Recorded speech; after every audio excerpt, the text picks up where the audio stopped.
जय जिनेंद्र. आपण ऐकणार आहोत संस्मरण आचार्य श्री विद्यासागर मुनिराज यांचे. 28 गुणधारी जैन मुनिराज यांना अस्नान म्हणजे स्नानाचा त्याग हा एक त्यांचा मूलगुण आहे. सर्व मुनिसंघ जबलपूर जवळील पिसनहरी मडियाजी येथे या तीर्थक्षेत्री चातुर्मासासाठी होता.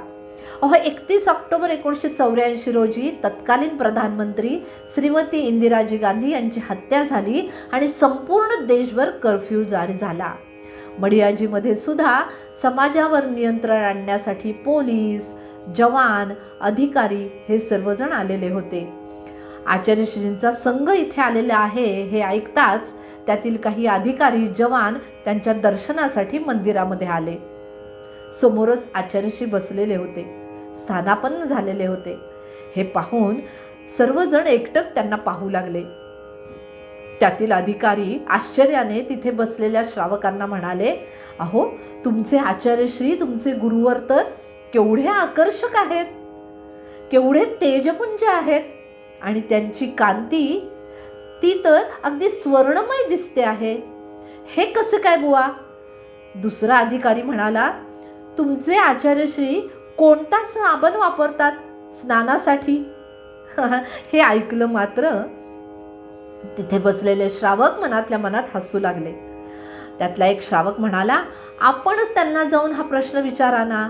मग काय, ते सर्वजण आचार्यश्रींजवळ उभे राहिले जाऊन आणि त्यांना वंदन करून म्हणाले, आचार्यश्री, आपली कांती केवढी स्वर्णमय आहे. आपण कोणता साबण वापरता स्नानासाठी? आचार्यश्री हसत म्हणाले, आम्ही दिवसातून 2दा स्नान करतो आणि हो, सनलाईट आणि मूनलाईट या नावाचे साबण वापरतो. पण त्यातील एक अधिकारी लगेच म्हणाला, आम्ही तर ऐकलंय जैन साधू स्नान करीत नाहीत. अगदी बरोबर, स्नान हा आमचा मूलगुण आहे, पण आम्ही मात्र 2दा स्नान करतो, सनलाईट आणि मूनलाईट या साबणांना वापरून.